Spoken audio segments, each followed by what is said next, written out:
Rapidly होता है और फिर वो फैलने लगता है थ्रू ब्लड। जो भी कार्सिनोजेनिक सेल्स है वो सब ट्रांसफर होके दूसरे दूसरे जगह फिर वो फैलने लग जाते हैं। So that is another type जो कि मेलिग्नेंट होता है। सो कैंसर का इस तरह से सेल्स डिवाइड होना, इट्स लाइक जो भी फैक्टर्स है, क्या क्या चीजें हैं जिससे वो ऐसे डिवाइड होने लग जाते हैं, क्योंकि ये भी एक एबनॉर्मेलिटी है, ये एक मैल फंक्शन है। ऐसा नहीं होना चाहिए, राइट? बट अगेन ऐसा हो रहा है। इंटरनल एनवायरमेंटल चेंजेस के वजह से होता है, कभी एक्सटर्नल एनवायरमेंटल चेंजेस के वजह से होता है। सो जो होस्ट है, होस्ट यानी कि जिनके बॉडी पे ये चीज हो रहा है, सो बहुत अलग अलग तरह के रीजंस हो सकते हैं। तो सोशियो इकोनॉमिक रीजंस हो गया, आपका स्ट्रेस है, लैक ऑफ एजुकेशन हो सकता है, कभी कभी स्पेसिफिक एनवायरमेंटल फैक्टर्स भी हो सकता है, जैसे कि कभी किसी को कुछ इन्फेक्शन हो गया, जैसे कि कोई भी आपका हेपेटाइटिस ए का इन्फेक्शन हुआ है, कुछ भी ऐसा, यू नो एच पाइलोरी का इन्फेक्शन हो गया है, बैक्टीरियल ये सब इन्फेक्शन जब होता है, वायरल इन्फेक्शन, कभी कभार उसके वजह से भी हो सकता है। स्पेसिफिक एनवायरनमेंट वो ट्रिगर कर सकता है आपके सेल के एनवायरनमेंट को, इंटरनल एनवायरनमेंट को वो इम्बैलेंस कर सकते हैं, जिसके वजह से भी आपका हो सकता है कैंसर डेवलप हो सकता है, सेल्स डिवाइड होने लग सकता है। रेडिएशन के वजह से हमें पता ही है कि रेडिएशन कितना ज्यादा हार्मफुल होता है, उसके जो रेज है वो रेज हमारे लिए कितना हार्मफुल होता है। उससे भी जीन म्यूटेशन, डीएनए म्यूटेशन हो सकता है, जिसके वजह से हो सकता है। अल्कोहल स्मोकिंग तो हमेशा ही एक फैक्टर है। डाइट भी एक फैक्टर है, किस टाइप का आपका क्वालिटी ऑफ डाइट है। फिजिकल एक्टिविटी, कितना आप फिजिकली एक्टिव रहते हैं, वो भी मैटर करता है। एंटीबायोटिक्स एंड मेडिकेशंस के वजह से भी हो सकता है, उसके वजह से भी आपके इंटरनल एनवायरनमेंट में चेंजेस आ सकते हैं, जिसके वजह से सेल म्यूटेशन हो सकता है। इंटरनल एनवायरमेंटल फैक्टर्स भी अलग अलग हो सकता है, जैसे कि आपका इन्फ्लेमेशंस बहुत हो रहे हैं, हार्मोनल आपका इम्बैलेंस हो रहा है, गट माइक्रोबायोम इम्बैलेंस हो रहे हैं, ऑक्सीडेटिव स्ट्रेस बहुत ज्यादा है, मेटाबॉलिक अलग अलग फैक्टर्स हो सकता है कि आपका डिसलिपिडीमिया हो रहा है, आपका प्रोटीन ग्लूकोज ऐसा कुछ मेटाबोलाइज नहीं हो रहा है, मेटाबॉलिक फैक्टर्स भी हो सकते हैं, जिसके वजह से इसका डेवलपमेंट आपके बॉडी में हो सकता है। And I guess this is a video. रसायन चिकित्सा। रसायन चिकित्सा एक तरह का उपचार है जिससे कर्क रोग के मरीजों का इलाज किया जाता है। इसमें अक्सर शल्य चिकित्सा और विकिरण चिकित्सा दोनों की जाती हैं। साधारण कोशिका चक्र के अनुसार शरीर की कोशिकाएं बढ़ती और विभाजित होती हैं, जिनको नाभिक नियंत्रित करता है। नाभिक के अंदर अनुवांशिक पदार्थ या डीएनए होता है, जिसमें इस प्रक्रिया का संचालन करने के लिए आवश्यक जानकारी मौजूद होती है। अगर नाभिक के अंदर का डीएनए क्षतिग्रस्त होता है तो यह अपने आप को खुद ही ठीक कर लेता है या फिर कोशिका को खुद को मारने का निर्देश भेजता है। कर्क रोग में डीएनए का वो हिस्सा जो कोशिका के विभाजन को नियंत्रित करता है, उसमें बदलाव आ जाते हैं, जिससे डीएनए खुद को ठीक नहीं कर पाता या कोशिका को खुद को मारने का निर्देश नहीं भेज पाता।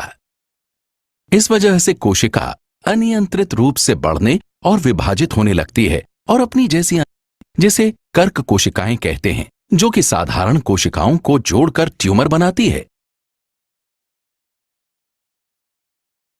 जैसे जैसे ट्यूमर आकार में बड़ा होता जाता है, वो अपनी रक्त की आपूर्ति का इंतजाम खुद ही करने लगता है। कर्क कोशिकाएं साधारण कोशिकाओं की तरह आपस में अच्छे से जुड़कर नहीं रहती हैं। वो टूटकर अलग हो जाती हैं और पास की रक्त वाहिकाओं में जाकर शरीर के दूसरे भागों में फैलने लगती हैं। इस प्रक्रिया को मेटास्टैसिस कहते हैं। मेटास्टैसिस के दूसरे आम हिस्से हैं फेफड़े, यकृत, हड्डी और मस्तिष्क। मेटास्टैसिस लसिका प्रणाली के जरिए भी हो सकता है, जिसमें कर्क कोशिकाएं पास की लसिका वाहिकाओं में चली जाती हैं, जिससे वो लसिका पर्व और बाकी की लसिका प्रणाली में पहुंच जाती हैं और शरीर के अन्य हिस्सों में कर्क रोग को फैलाती हैं। रसायन चिकित्सा में तेजी से बढ़ने वाली कोशिकाएं, जो कि साधारणतः कर्क कोशिकाएं होती हैं, उनको निशाना बनाया जाता है, जिससे कोशिकाओं का विभाजन कम होने लगता है और कर्क कोशिकाएं मरने लगती हैं और ट्यूमर छोटा होने लगता है। अधिकतर रसायन चिकित्सा की दवाइयां दैहिक रूप से काम करती हैं और विभिन्न अंगों में मौजूद मेटास्टैटिक कर्क कोशिकाओं में पहुंचने के लिए रक्त वाहिकाओं में घुसती हैं। हालांकि ये कर्क कोशिकाओं और साधारण कोशिकाओं में अंतर समझ नहीं पाती और अक्सर साधारण कोशिकाओं पर हमला कर देती हैं, जैसे कि अस्थि मज्जा, पाचन तंत्र और बालों की रोम कोशिकाएं।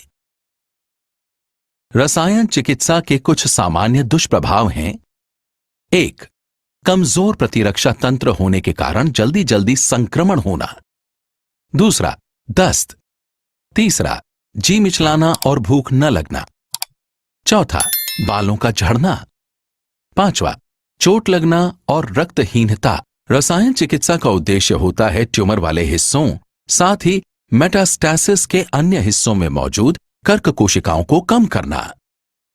कर्क रोग के इलाज के लिए रसायन चिकित्सा प्राथमिक या माध्यमिक उपचार है, जिसमें शल्य चिकित्सा द्वारा अंग काटना और विकिरण चिकित्सा शामिल है। रसायन चिकित्सा की दवा या मूलाशय के लिए नका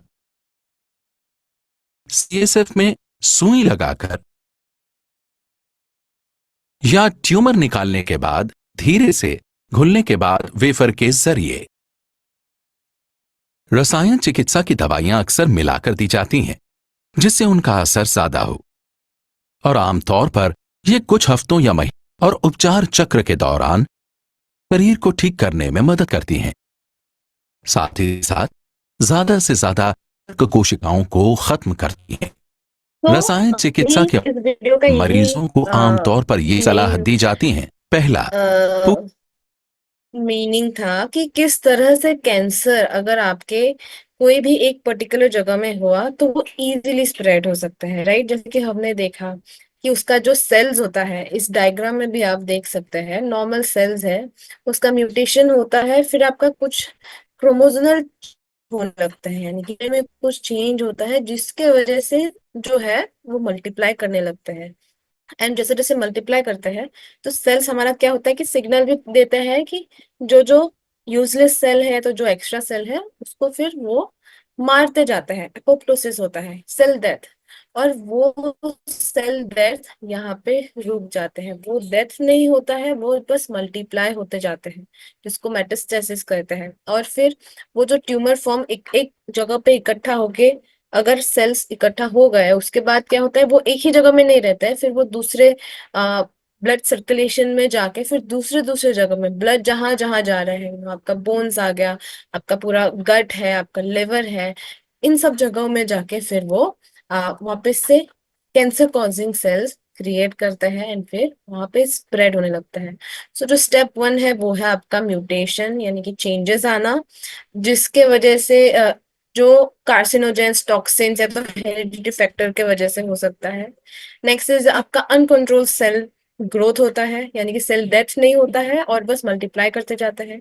नेक्स्ट इज एंजियोजेनेसिस, जिससे आपका पूरा ट्यूमर तक वो ब्लड सप्लाई ग्रो होने लगता है, नसें वहां पे जुड़ने लगते हैं जहां से उनको पूरा न्यूट्रिशन मिलता है, तो पूरे शरीर का न्यूट्रिशन जो है दूसरे सेल्स में से भी ये खींचने लग जाते हैं। एंड फोर्थ स्टेप होता है आपका मेटास्टेसिस, जिससे आपका दूसरे ऑर्गन्स तक भी कैंसर पहुंचने लगते हैं, शुरू हो जाता है।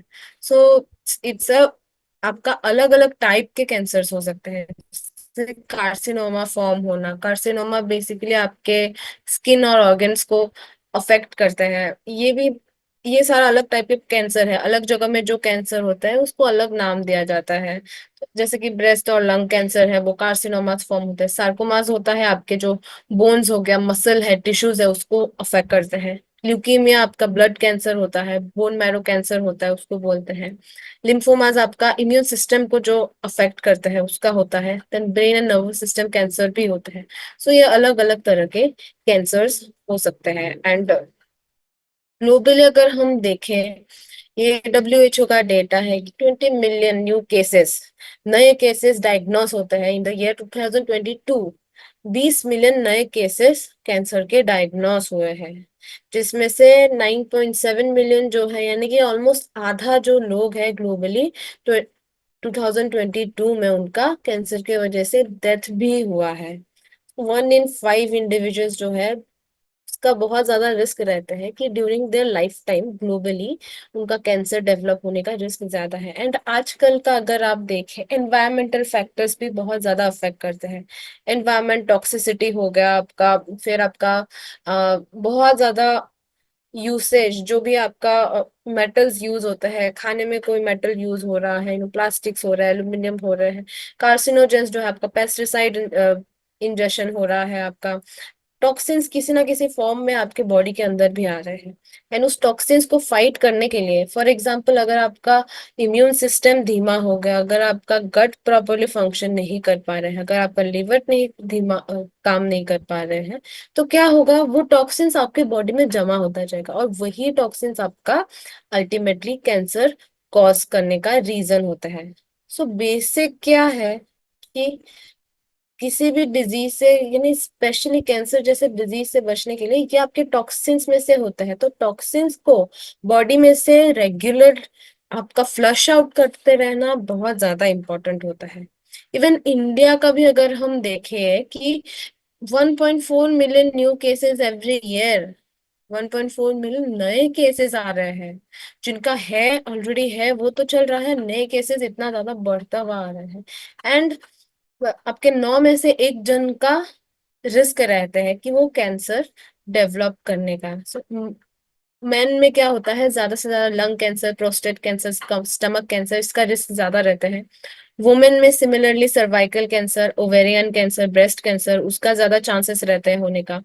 चिल्ड्रन में आपके ल्यूकीमिया, जो ब्लड कैंसर था, वो एक डोमिनेंट टाइप ऑफ कैंसर है, जिसके अराउंड 30% केसेस जो है बॉयज में देखा जाता है, 25% अराउंड गर्ल्स में देखा गया है।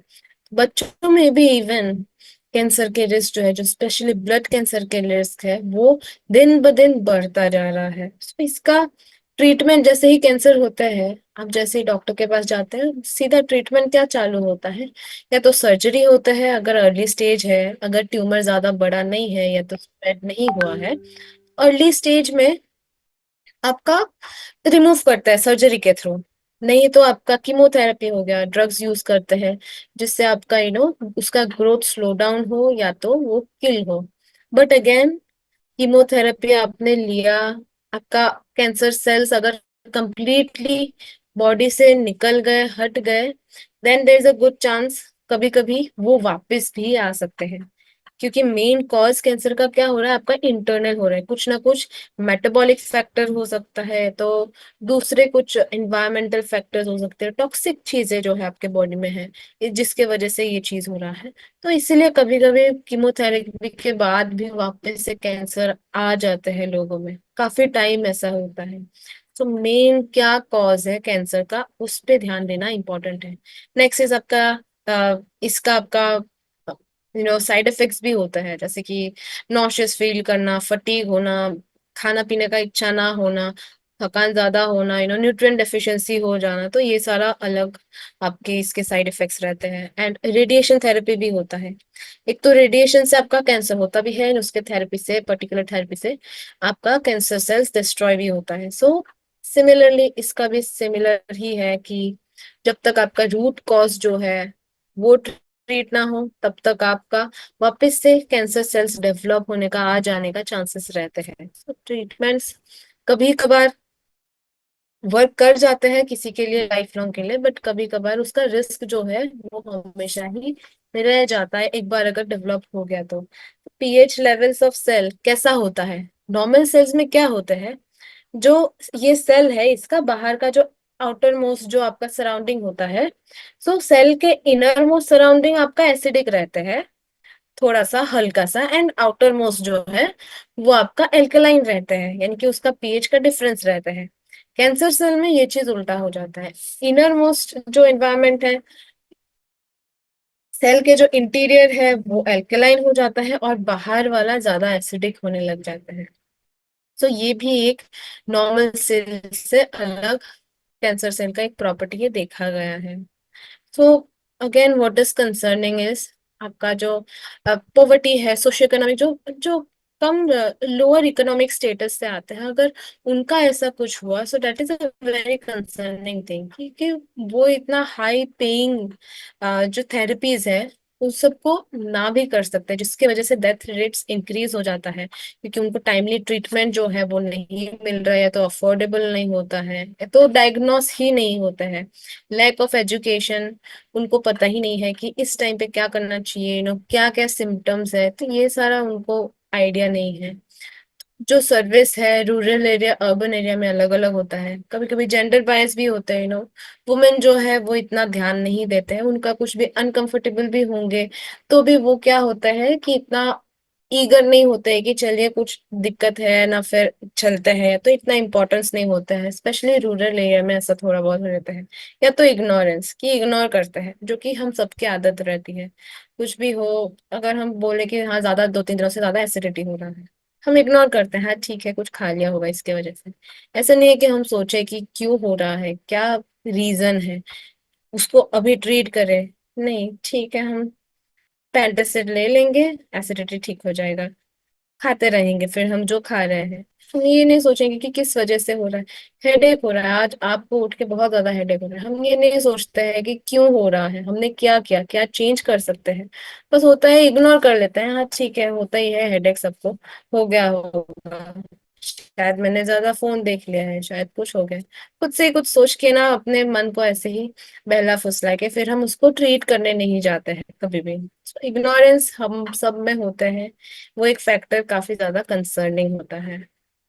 सो अभी ये कुछ मिथ्स एंड फैक्ट्स है, आप बताइए कौन सा मिथ है कौन सा फैक्ट है, ठीक है। शुगर डायरेक्टली फीड्स कैंसर, सबसे पहला वाला है स्टेटमेंट। शुगर कैंसर सेल्स को फीड करते हैं, क्या वो सही है क्या वो गलत है, क्या लगता है आपको। तो ये जो कोलोरेक्टल कैंसर है, कोलोन कैंसर्स जो होते हैं, जो आपके गट में होता है, कॉलन कॉलन में होते हैं, वो आपके गट डिस्बाइसिस की वजह से हो सकता है। ऐसा हो सकता है जब हार्मफुल बैक्टीरिया तो माइक्रोब्स जो है उसका ग्रोथ ज्यादा बढ़ते हैं, तो उसका जो बाई प्रोडक्ट्स होते हैं वो बहुत ज्यादा हमारे बॉडी के लिए हार्मफुल होते हैं, जिसके वजह से आपका इन्फ्लेमेशन बढ़ सकता है, एंड उसके वजह से फिर आपका जो सेल्स का इंटरनल जो एनवायरनमेंट है, जैसे कि हमने देखा कि एल्कलाइन होता है, एसिडिक होता है बाहर का, तो वो इंटरनल एनवायरनमेंट में चेंज आ सकता है, उसके वजह से वो कैंसर कॉजिंग सेल्स फॉर्म कर सकते हैं, राइट। सो इसलिए गट माइक्रोबायम प्रोबायोटिक्स जो है काफी ज्यादा इफेक्टिव रहते हैं आपके कैंसर, कोलोन कैंसर को प्रिवेंट करने के लिए। कोलोरेक्टल कैंसर हो गया, कोलोन कैंसर हो गया, इन सबको प्रिवेंट करने के लिए आपका गट माइक्रोबायोम को सही से रखना is very important. Super foods alone can cure cancer, that is not true. Not just, हमें ऐसा नहीं कि सिर्फ सुपर फूड्स आप ले लेंगे फिर आप कुछ भी खा लेंगे आपका कैंसर क्योर हो जाएगा, वो नहीं। हमें एक होलिस्टिक अप्रोच देखना है।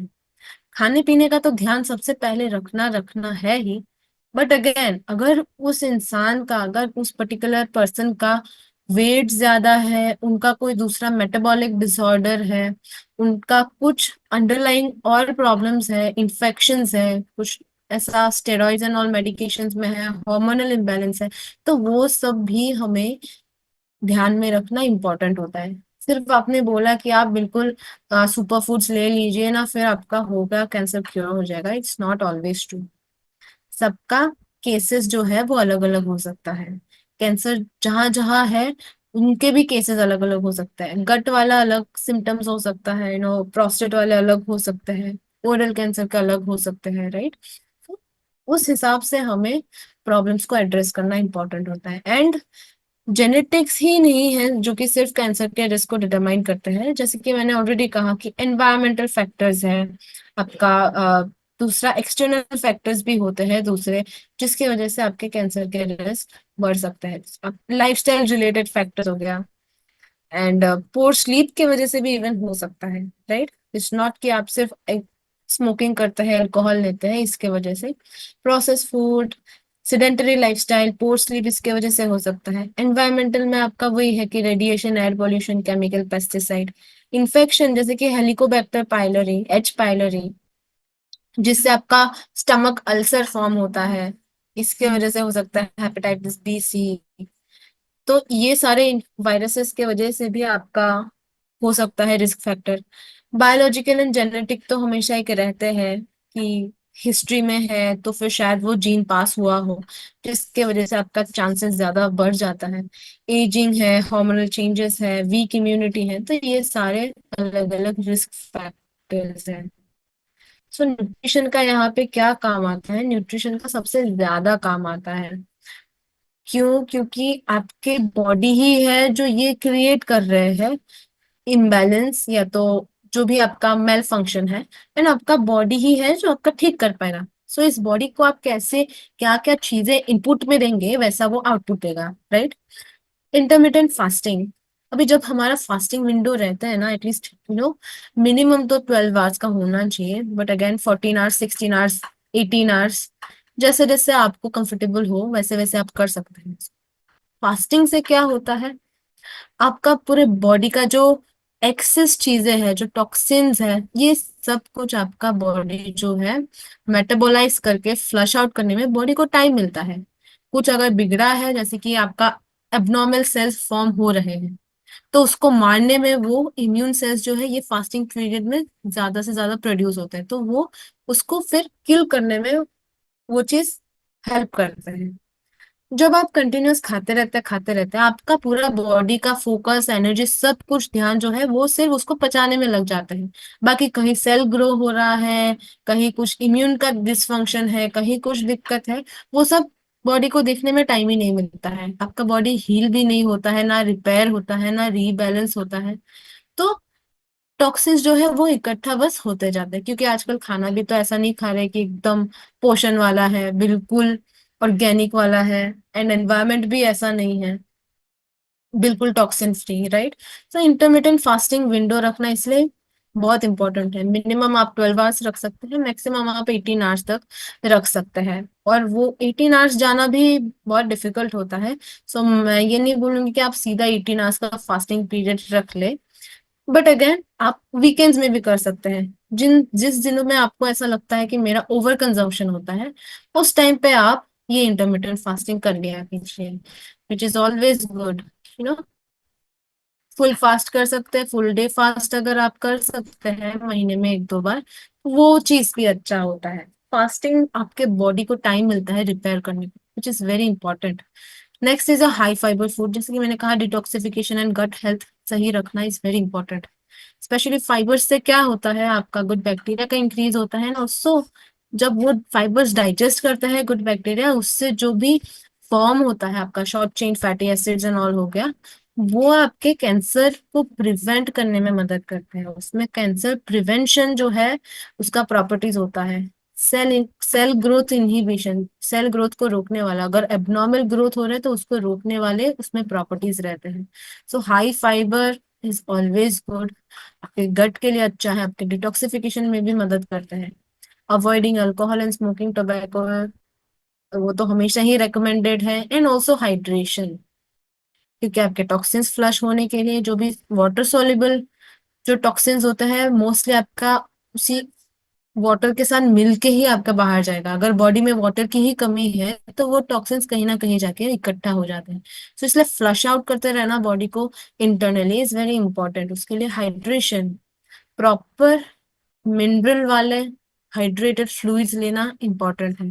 उसी से आपका प्रॉपर हाइड्रेशन होता है, ना कि आरओ वाला सिर्फ H2O, जिसमें कुछ नहीं है, जिसमें हमें ऊपर से ऐड करना पड़ता है जबरदस्ती मिनरल्स को। सो जितना हो सके अल्कलाइन वाटर हो गया, हाइड्रेटिंग फ्लूइड, आपका पोटेशियम रिच नारियल पानी ले सकते हैं, जूसेस एंड ऑल हो गया। तो ये सारा आप हाइड्रेटिंग फ्लूइड्स ले सकते हैं, अलग से छाछ हो गया वो भी ले सकते हैं। नॉट जस्ट सिर्फ वाटर लेने से ही आप हाइड्रेट होंगे ऐसा नहीं, कोई भी आप लिक्विड ले सकते हैं। बहुत सारे अलग अलग फंक्शनल फूड्स हैं जो कि आपके कैंसर प्रिवेंशन में बहुत अच्छा मदद करते हैं। मोस्टली आता है आपका alpha carotene, beta carotene, lycopene, ये सारे लाइक टाइप्स ऑफ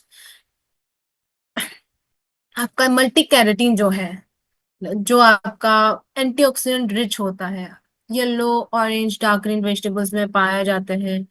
एंड ये सारा आपका क्या होता है, अगर आप मॉडरेशन में लेते रहे रेगुलरली, तो आपका जो सेल ग्रोथ है उसको इनहिबिट करने में, उसको कंट्रोल में रखने में वो मदद करते हैं। कितनी बार आपका सेल डिवाइड हो रहा है उसको एक कंट्रोल्ड वे में रखने में मदद करते हैं। एंटीऑक्सीडेंट है तो फ्री रेडिकल्स को भी ये जो भी फ्री रेडिकल्स का हार्मफुल इफेक्ट्स है उसको भी न्यूट्रलाइज करने में मदद करते हैं। ल्यूटीन है, बहुत इंपॉर्टेंट होता है आपके सेल साइकिल प्रोग्रेशन में, और वो भी आपके कैंसर सेल्स को उसके ग्रोथ को रोकने में मदद करते हैं। क्रिप्टोजेंथिन हो गया, एस्टाजेंथिन हो गया, सेंथाजेंथिन, ये सारा अलग अलग टाइप जो है ये आपके बेसिकली खाने में से ही आपको मिल सकते हैं।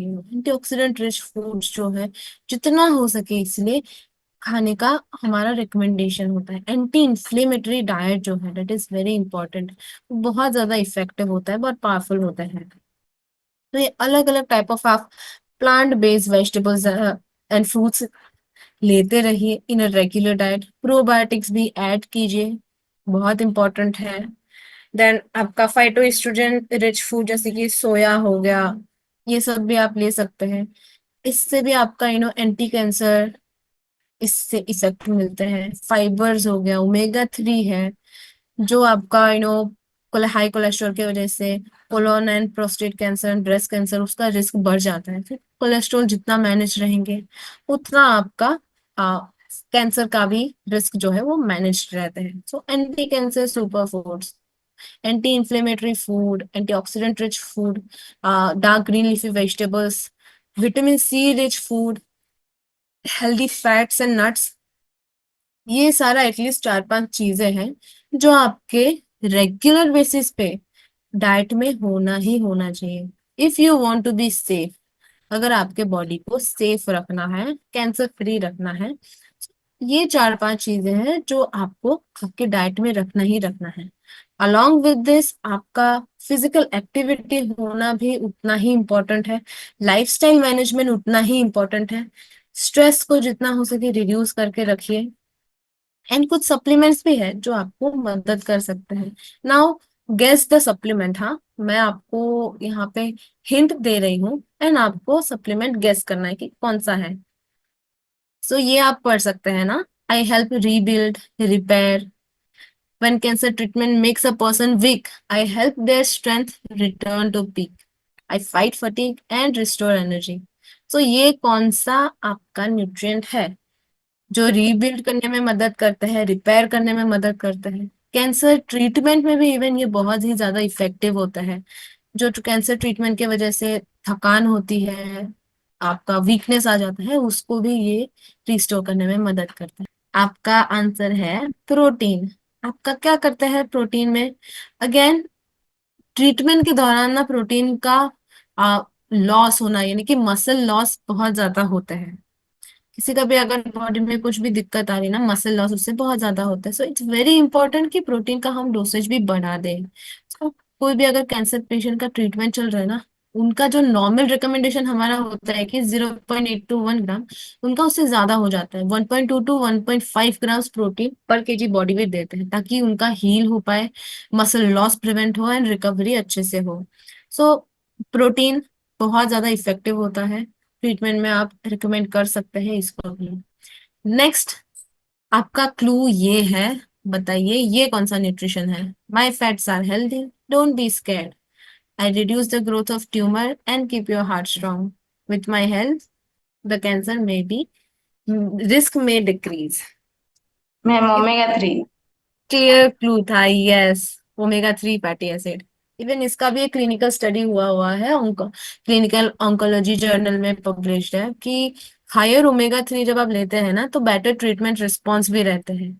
सो अगर कोई भी कैंसर पेशेंट को ओमेगा 3 का भी supplement proper higher doses of omega 3 अगर दिया जाए, सो उसमें बहुत ज्यादा इफेक्टिव होता है, आपका कैंसर ट्रीटमेंट रिस्पॉन्स अच्छा होता है, सर्वाइवल रेट इवन इम्प्रूव होता है। ट्रीटमेंट सर्वाइव करना बहुत ही ज्यादा बड़ी बात होता है जिनको भी कैंसर होता है, राइट? सो उसका सर्वाइवल रेट भी इवन इंक्रीज होता है।